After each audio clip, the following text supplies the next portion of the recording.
In this series for Small Business Friday, we are here to celebrate the incredible achievements, honor the sacrifices, hear about the struggles, the victories, and experience the absolute passion of the individuals and teams behind these small businesses. Today, I would like to introduce you to our featured small business owner and NSBC member, Renate Jute from Noble Prosperity. A very warm welcome to you, Renate. Thank you. Such a privilege to be here. So, Renate, let's find out a little bit more about you. Would you tell us more about your business? What is Noble Prosperity all about? So, yes, I decided to start Noble Prosperity already back in 2017, and in 2018 I went full swing with it. Previously, I was a shareholder in an accounting firm, and I've specialized in trust accounting, business restructuring, and estates, well, since 2001. So I've really been in the accounting and figure field for a very long time, and I absolutely love figures. Man, tax makes my heart sing. But what I realized is every day that I was meeting with my clients, their need was so much larger than me just dealing with their estates or with their trusts. And I then opted to actually sell my shares in the accounting firm and step out and go full on just into dealing with small business owners, where I could actually educate and help them run their businesses properly. So my main focus is on optimizing businesses, and I do that either by means of do on your own programs, online programs, where the business owners in their own time can educate themselves with my content, or with a do for you section where I will go into the businesses, I will see where we can optimize, where we can tweak, what needs to change. And it's a real custom made, done with you handheld process where we will first measure what needs to be fixed, and then it's a bi-weekly measurement check-in mentoring session where we will keep measuring the process, and that's generally about a 3-month process where we then tweak and see what we can do. Wow, I can imagine a lot of small businesses really need your expertise, because often small businesses are brilliant at their trade, but it's the financial side that really trips them up. What do you love most actually about running your business? The impact I have on other people's businesses. So literally for me, I can, and I've seen this firsthand, I can change a business in 15 minutes. You just have to actually pick up what is it that's the true underlying problem, because often what we see and feel to be the challenge is really just the manifestation of that challenge. It's not the real challenge. You need to be able to understand what has created this manifestation of the problem. And I think that's what I love the most. And for me, I get bored very easily. So that's what I love about my business, is I can go into various different businesses and help various different people in different types of businesses. So it's new and exciting for me all the time. That's what I really love about it. Yeah. I can absolutely relate with that, just knowing that what you have can help others in such a dynamic way. And often what small businesses need is just fresh eyes. And that is what you offer, fresh eyes. Can you tell me what is one of the biggest lessons you've learned on your business journey? But you are welcome to share any of the key lessons that business has taught you. And I know that you've been in business for is it close to 20 years now? Yeah, over 20 years that I've been running businesses. Yeah. So I can imagine everything you've learned in that space of time. So all ears. Yes, and the best thing is that it's been through the school of hard knocks. So I've studied a lot. My first degree was psychology, and I then continuously studied. I mean, I've been writing exams probably 18, 19 years ongoing in different fields. So from psychology to coaching to tax to estates. And then when I got bored with that, I studied photography and silversmithing. So just to keep things busy, But I think for me, the lessons has been really, first and foremost, stay true to your moral compass. So often in business, when times are challenging, we sometimes think, well, should I maybe, no one will know. But I've always had this thing in the back of my mind. My gran always used to say, what's it going to look like if it lands in the newspaper?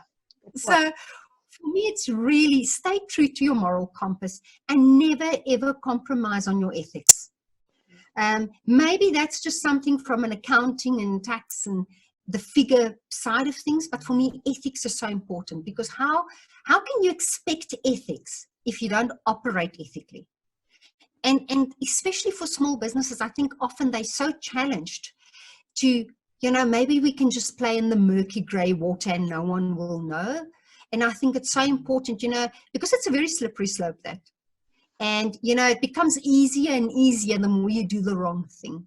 And eventually it's not wrong anymore. So for me, it's really never compromise on your ethics. Another valuable lesson that, of course, you only learn over a period of time is not everyone with a heartbeat and money in their pocket is your ideal client.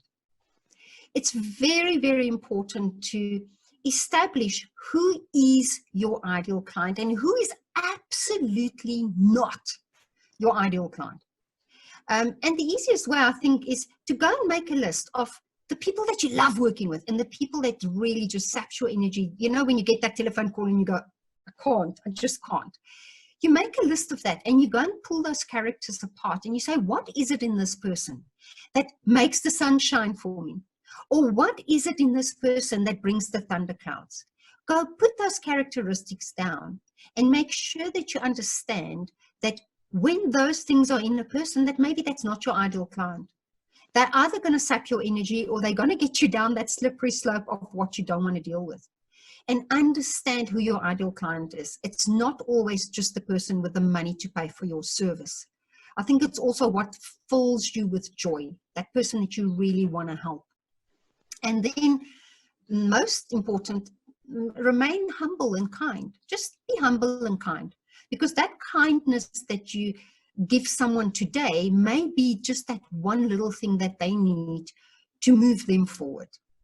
And it's maybe completely inconsequential to you for that day, but for the person that you've bestowed that kindness on, it may change a whole lot of things for them. It may change their day, their life.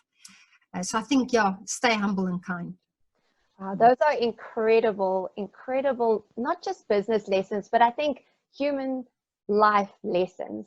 And something that whoever's watching this can really take to heart, because this is what you've picked up over all these years. And it's good to never compromise on your morals. It's good to stay kind and to stay true. And then that second one that you mentioned about like choosing your clients. I think there's a lot of small businesses, especially the startups, that don't realize that is actually very important. Now let's look into, we kind of touched on it a little bit earlier, but what is your why? Why do you do what you do, and what do you focus on to help you persevere through the really tough times? Sure. I think for me it is, I just always have this little mantra, like when you study medicine, it's first do no harm.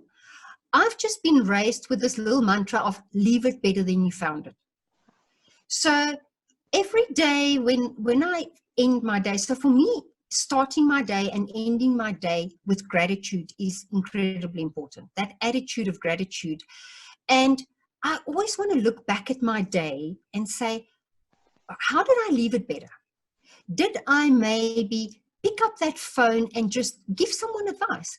Did I maybe just reply to an email of a person I don't know? An email came across and the person said, look, someone gave me this advice. I don't know if it's true. I don't know this person. There's nothing in it for me to answer it, but it would have made a difference to them. It's just, how did I leave it better? And I think that is for me my big why. Everything I do, everything I touch, whether it is my education, whether it is helping businesses, it is leaving it better than I found it. And you can, I suppose that's my nature, is that continuous tinkering and improving, because that's what I do in businesses. That's just my mindset. It may not be the mindset for others out there, but that's my why. It's how can we improve this? Because it can always improve.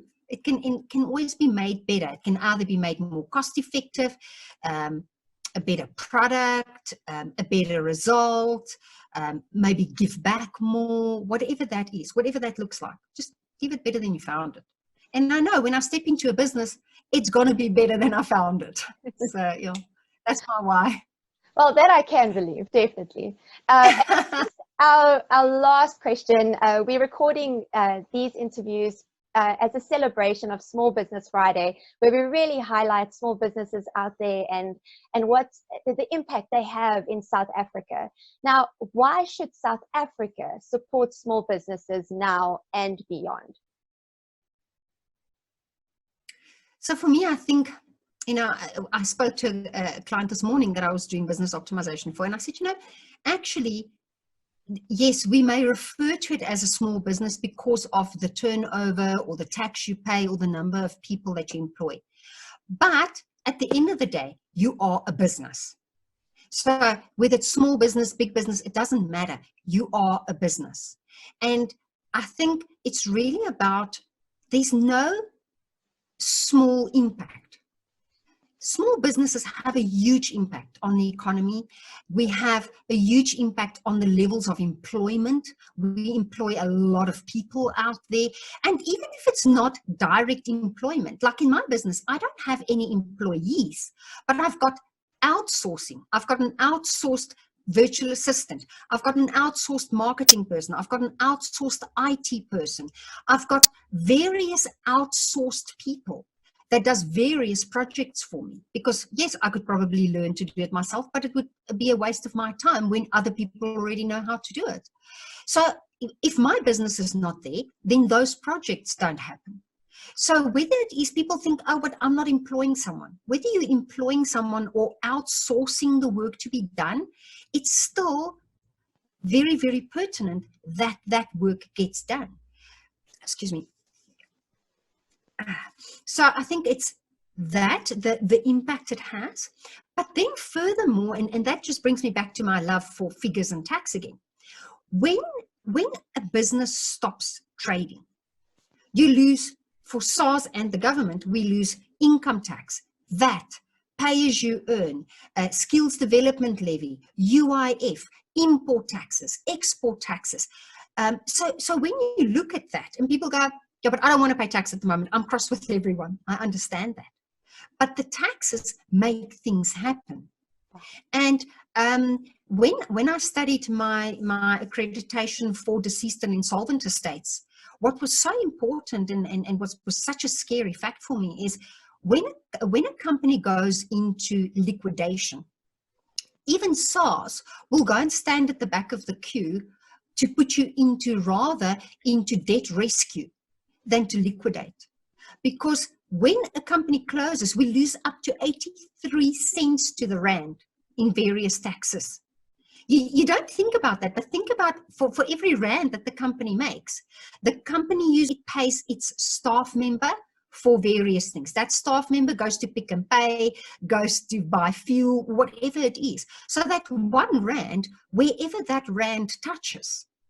So the huge impact that every rand has, when you go and look at every time a business doesn't make it, that knock-on effect in the economy. And that's what scares me when I look at this and I go, well, what more could we do to keep these guys going longer? How could we, and that's, I think, why I use the term optimization. Because, you know, often people refer to me as a fixer. I basically step in and I fix the business. But I don't want to be termed as a fixer because then it sounds like you only go in and fix problems. I want to make those businesses thrive, take them to the next level so we can have more outsourcing, more employee. I want to take it to where you are paying tax, because you only pay tax when you're making profit. And so that's important. You know, if I can take you from running at a loss to paying tax, man, I've done my job. Wow, Renate, I think that's why we should deal with small businesses. It's just the huge impact they have in the industry and in the economy. Absolutely. I think a lot of us know that small businesses affect the economy, but those of us that are not experts like you are in the financial sector haven't really grasped that it affects the entire country. And that small businesses need to prosper. So South Africa, please go out and support your small businesses. And like you said, you made a very good point about a small business actually employing maybe not employees, but having contractors and giving those people projects, giving those people income. So South Africa, remember, get behind those small businesses, because at the end of the day, it affects your local community, it affects you. Renate, thank you so much. It was absolutely incredible. Your insights are amazing, and I'm sure everyone watching this has taken so much from this interview. We appreciate it very much, and thank you for what you do for small business. Oh, thank you. Thank you so much. I'm just so privileged to have the opportunity to work with small businesses and help businesses grow and prosper. So yes, thank you. And thank you for the opportunity.